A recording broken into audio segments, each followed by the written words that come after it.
Assalamualaikum warahmatullahi wabarakatuh. Bertemu lagi dengan saya, Devinta Agusanto. Di sini saya akan menyampaikan makalah saya yang berjudul Mupal IPA dalam Pembelajaran Kurikulum 2013 dan Relevansi Buku Guru, Buku Siswa, dan Miskonsepsi IPA dalam Pembelajaran di SD. Makalah ini saya susun untuk memenuhi salah satu tugas mata kuliah pengembangan IPA di SD dengan dosen pengaku Dr. Sri Sulistorini MPD. Untuk peta konsepnya, yang pertama yaitu kedudukan pembelajaran IPA dalam kurikulum 2013. Yang kedua, analisis keterkaitan buku guru dan buku siswa dengan kurikulum 2013. Yang ketiga, definisi miskonsepsi. Yang keempat, contoh miskonsepsi dalam pembelajaran IPA. Dan yang kelima, upaya guru untuk mengatasi miskonsepsi IPA. Karakteristik pembelajaran kurikulum 2013. Yang pertama, yaitu pendekatan yang digunakan dalam pembelajaran kurikulum 2013 adalah pendekatan saintifik dan tematik integratif. Pendekatan yang digunakan ini adalah dilakukan dengan proses ilmiah. Dalam hal ini, apa yang diperoleh oleh siswa dilakukan dengan indera dan akal pikiran sendiri, sehingga siswa akan mengalami secara langsung dalam proses mendapatkan ilmu pengetahuan. Yang kedua, kompetensi lulusan pada kurikulum 2013 berhubungan dengan kompetensi sikap, keterampilan, dan pengetahuan. Kompetensi sikap, pengetahuan, dan keterampilan yang berjalan seimbang diharapkan dapat membekali siswa dengan hard skill dan soft skill yang mumpuni. Yang ketiga, penilaian pembelajaran pada kurikulum 2013 menggunakan penilaian autentik. Penilaian ini diharapkan mampu membantu guru untuk mengetahui sejauh mana pencapaian siswa yang meliputi sikap, pengetahuan, dan keterampilan. Pembelajaran IPA di SD. Pembelajaran IPA sebaiknya dilaksanakan secara inquiry ilmiah atau scientific inquiry. Hal ini diharapkan untuk menumbuhkan kemampuan berpikir, bekerja, dan bersikap ilmiah, serta mengkomunikasikannya sebagai aspek penting dalam percakapan hidup. Yang kedua, dalam pembelajaran IPA, guru harus mampu memfasilitasi peserta didik dalam suatu pembelajaran kooperatif atau kolaboratif, sehingga peserta didik mampu bekerjasama untuk menyelesaikan suatu tugas atau memecahkan masalah tanpa adanya rasa takut salah. Media dan sumber belajar digunakan guru untuk memberikan bantuan kepada peserta didik dalam melakukan eksplorasi dalam bentuk mengamati, menghubung-hubungkan fenomena, menanya atau merumuskan masalah, dan melakukan percobaan atau pengamatan. Selanjutnya, definisi analisis menurut ahli. Z mengartikan bahwa analisis sebagai upaya sistematik untuk mempelajari pokok persoalan penelitian dengan memilah-milah atau menguraikan komponen informasi yang telah dikumpulkan ke dalam unit-unit analisis. Selanjutnya, Suharso dan Retnoningsih menjelaskan tentang analisis N adalah penyelidikan terhadap suatu peristiwa, karangan, perbuatan, dan sebagainya untuk mengetahui keadaan yang sebenarnya berkaitan dengan sebab, musabab, duduk perkara, dan sebagainya. Dari sini disimpulkan bahwa analisis itu sendiri adalah kegiatan menguraikan suatu masalah yang menjadi pokok persoalan penelitian dengan cara menguraikannya menjadi sub-sub komponen untuk ditelaah setiap bagian dan hubungan antar bagian sehingga didapatkan pemahaman yang utuh. Alasan perlunya kegiatan analisis keterkaitan SKL, KI, KD, buku siswa, dan buku. Yang pertama, adanya anggapan bahwa isi yang tidak sinkron dengan keadaan lingkungan siswa. Yang kedua, ketidaktepatan dalam materi, bahkan overlapping dan kemandikan materi. Yang ketiga, guru cenderung hanya plagiat dengan hanya memanfaatkan buku guru dan buku siswa sebagai panduan satu-satunya dalam pembelajaran. Mengingat pentingnya peranan buku teks dalam pembelajaran, maka diperlukan kegiatan analisis. Hal ini terkait dengan SKL, KI, KD, buku siswa itu sendiri, dan buku guru. Selanjutnya, di sini saya akan mencoba menganalisis keterkaitan antara buku guru dan buku siswa, khususnya untuk kelas 4 tema 1, subtema 1, dan pembelajaran serentak. Di sini ada 3 mapel, yaitu yang pertama adalah IPA, kemudian Bahasa Indonesia, dan IPS. Untuk IPA, KD-nya adalah 3.6 dan 4. Selanjutnya untuk Bahasa Indonesia, yaitu KD 3.1 dan 4.1. Sedangkan untuk IPS, yaitu KD 3.2 dan 4. Untuk indikatornya dalam mapel IPA di sini di buku guru itu tidak ada indikator, makanya guru perlu mengembangkan dari KD. Misalnya yang pertama yaitu menjelaskan sifat-sifat bunyi merambat, yang kedua menyajikan laporan hasil percobaan tentang sifat-sifat bunyi merambat. Untuk tujuan pembelajaran sendiri, yang pertama yaitu dengan media Kledio Editor sifat-sifat bunyi, siswa dapat menjelaskan sifat-sifat bunyi merambat dengan benar. Yang kedua, dengan media Kledio Editor percobaan sifat bunyi, siswa mampu menyajikan laporan hasil percobaan tentang sifat-sifat bunyi merambat dengan benar. Untuk media dan evaluasinya, buku guru halaman 10-13 dan buku siswa halaman 11-15. Untuk pembelajarannya, di sini guru melalui proses kegiatan pengamatan dan percobaan. Guru menggunakan rubrik penilaian selama proses pengamatan dan percobaan. Untuk materi di buku siswa, yaitu halaman 10-15. Di sini siswa diminta untuk mengamati benda-benda yang ada di sekitar. Kemudian mengambil 5 benda tersebut, mana yang dianggap sebagai sumber bunyi, lalu dipastikan bagaimana siswa itu menemukan cara untuk membunyikan benda. Misalnya dengan cara ditiup, digesek, dipetik, dipukul, atau ditebak. Selanjutnya yaitu untuk Bahasa Indonesia. Di sini tujuannya adalah dengan media Kledio Editor membaca teks tentang keragaman budaya, siswa mampu mengidentifikasi gagasan pokok dan gagasan pendukung di setiap paragraf dari teks tersebut dengan tepat. Dengan media Kledio Editor membaca teks tentang keragaman budaya, siswa mampu menyajikan gagasan pokok dan gagasan pendukung di setiap paragraf dari teks tersebut dalam bentuk peta pikiran dengan tepat. Untuk media dan evaluasinya yaitu buku guru halaman 6-8 dan buku siswa halaman 3-7. Untuk pembelajaran sendiri melalui proses kegiatan diskusi yaitu mencermati gagasan pokok dan gagasan pendukung paragraf 1-5. Dalam penilaian, guru menggunakan rubrik. Selanjutnya, untuk materi di buku siswa yaitu halaman 1-7. Nah, siswa diminta untuk membaca teks berjudul Pawai Budaya. Selanjutnya, untuk mapel IPS, indikatornya yaitu mengidentifikasi keragaman budaya, etnis, dan agama dari teman-teman di kelas sebagai identitas bangsa Indonesia. Yang kedua, pengembangannya untuk mengomunikasikan secara lisan dan tulisan keragaman budaya, etnis, dan agama dari teman-teman di kelas sebagai identitas bangsa Indonesia. Tujuan pembelajaran sendiri yang pertama yaitu dengan media Kledio Editor wawancara sederhana, siswa mampu menyebutkan keragaman budaya, etnis, dan agama dari teman-teman di kelas sebagai identitas bangsa Indonesia dengan lengkap. Yang kedua, dengan media Kledio Editor dan metode diskusi, siswa mampu mengkomunikasikan keragaman budaya, etnis, dan agama teman di kelas sebagai identitas bangsa secara lisan dan tulisan dengan sistematis. Untuk media dan evaluasinya yaitu buku guru halaman 8-9 dan buku siswa halaman 8-9. Guru melakukan penilaian terhadap kelompok saat diskusi. Dalam hal ini guru menggunakan rubrik. Selanjutnya siswa diajak berdiskusi tentang keragaman budaya di Indonesia. Selanjutnya secara berpasangan diminta untuk saling menginformasikan tentang asal suku mereka kepada teman. Untuk materi di buku siswa yaitu halaman 1-7.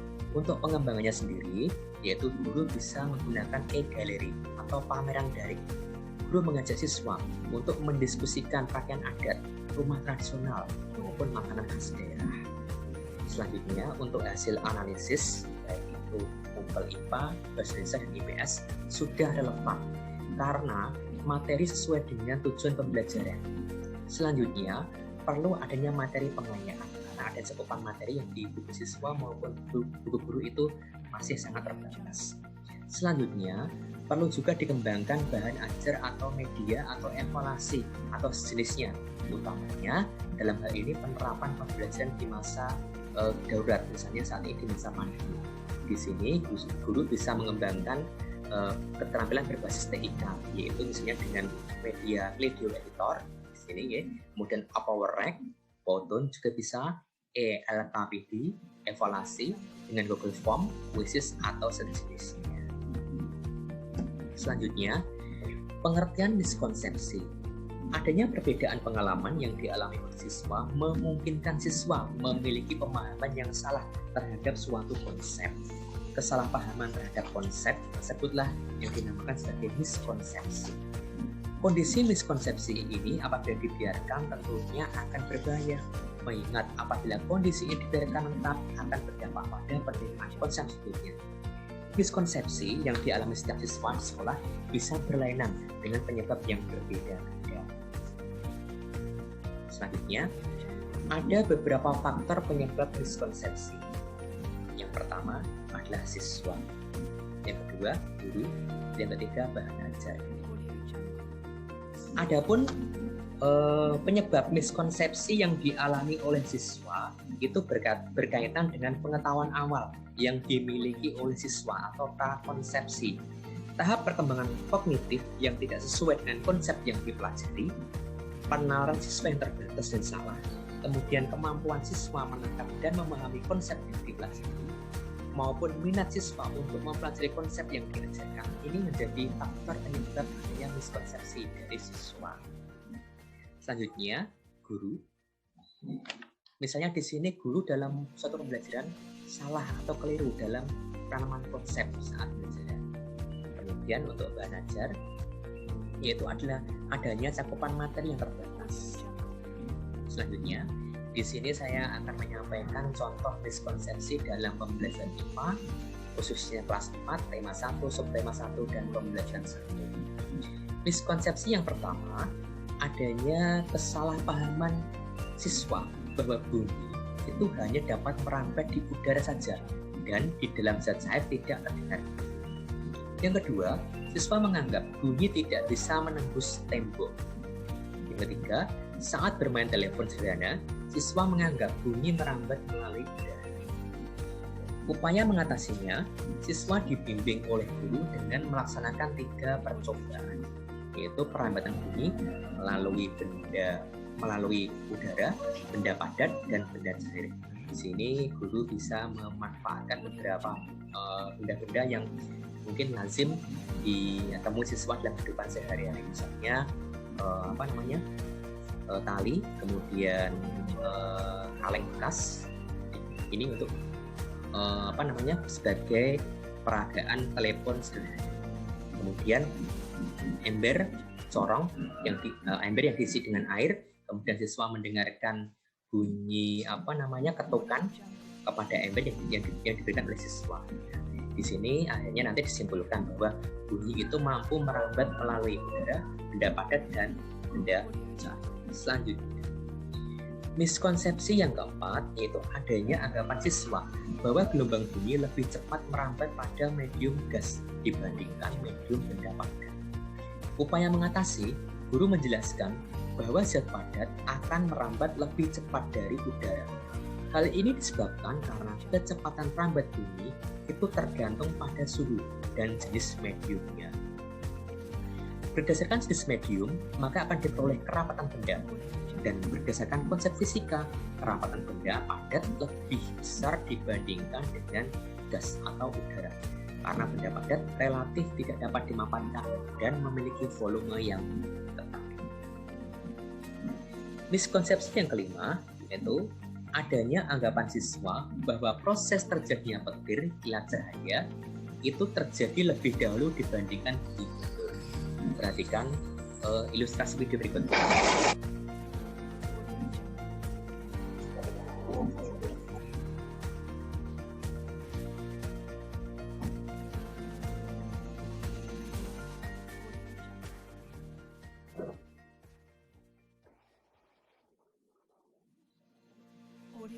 Upaya mengatasi hal ini, guru menjelaskan bahwa kilat cahaya dan guntur itu sesungguhnya terjadi secara bersamaan.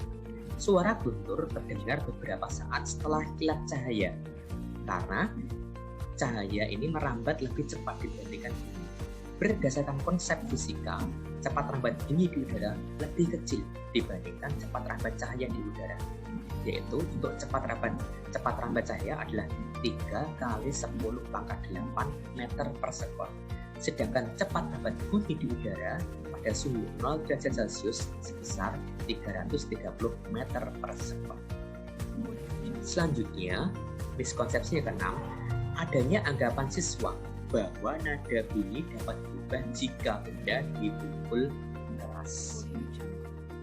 Perhatikan untuk upaya mengatasi. Di sini guru bisa melalui ilustrasi video. Lalu guru menjelaskan bahwa pukulan drum yang lebih keras di bagian yang sama tidak merubah nada yang dihasilkan. Perhatikan ilustrasi berikut.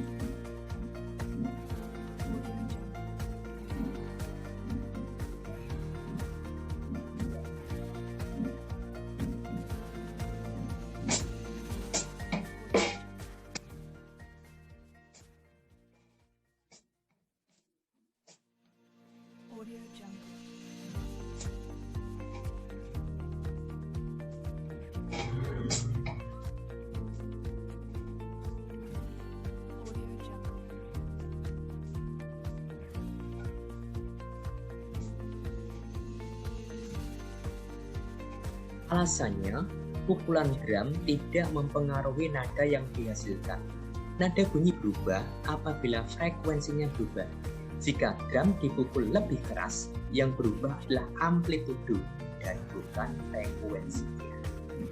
Selanjutnya, adanya anggapan siswa bahwa saat memainkan alat musik seruling, yang bergetar adalah serulingnya. Upaya mengatasi, di sini guru bisa melakukan kegiatan percobaan, yaitu tentang konsep resonansi, yaitu dengan menyiapkan garpu tala. Sebuah garpu tala yang digetarkan di mulut tabung yang diisi dengan air sedikit demi sedikit, ketika air mencapai ketinggian tertentu, akan menghasilkan suara garpu tala yang sangat keras. Selanjutnya, dihasilkan kesimpulan bahwa pada permainan seruling yang bergetar adalah kolam udara. Ketika seruling ditiup, kolam udara ikut bergetar karena memiliki frekuensi yang sama. Selanjutnya, diperoleh kesimpulan bahwa untuk resonansi pertama, untuk menghitung panjang kolom udara itu sama dengan 1/4 kali panjang gelombang. Untuk resonansi kedua, panjang kolom udara sama dengan 3/4 kali panjang gelombang. Selanjutnya, untuk resonansi ketiga, panjang gelombang sama dengan 5/4 kali panjang gelombang. Apabila diambil suatu kesimpulan, untuk menghitung panjang kolom udara itu dapat dicari dengan menggunakan rumus 1/4 kali panjang gelombang kali 2 kali bilangan bulat yang menunjukkan terjadinya resonansi ke F. 1, 2, 3, dan seterusnya dikurangi 1. Selanjutnya, untuk miskonsepsi yang ke-8, adanya anggapan siswa bahwa kekerasan dengan nada bunyi itu sama. Upaya mengatasi, guru pembimbing siswa melalui percobaan garpu tala.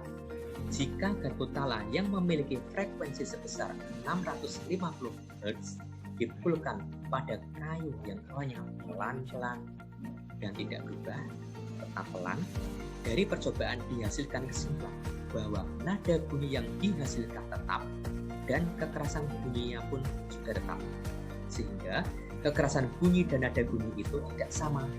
Alasannya karena amplitudo berpengaruh pada kekerasan bunyi, sedangkan frekuensi berpengaruh pada nada bunyi. Sekian paparan dari saya, semoga bermanfaat. Besar harapan saya ada masukan dari rekan-rekan semua. Apabila saya telah menyampaikan makalah ada tutur kata yang tidak benar, saya mohon maaf yang setulus-tulusnya. Wallahu muwaffiq ila aqwamit thoriq. Wassalamualaikum warahmatullahi wabarakatuh. Terima kasih.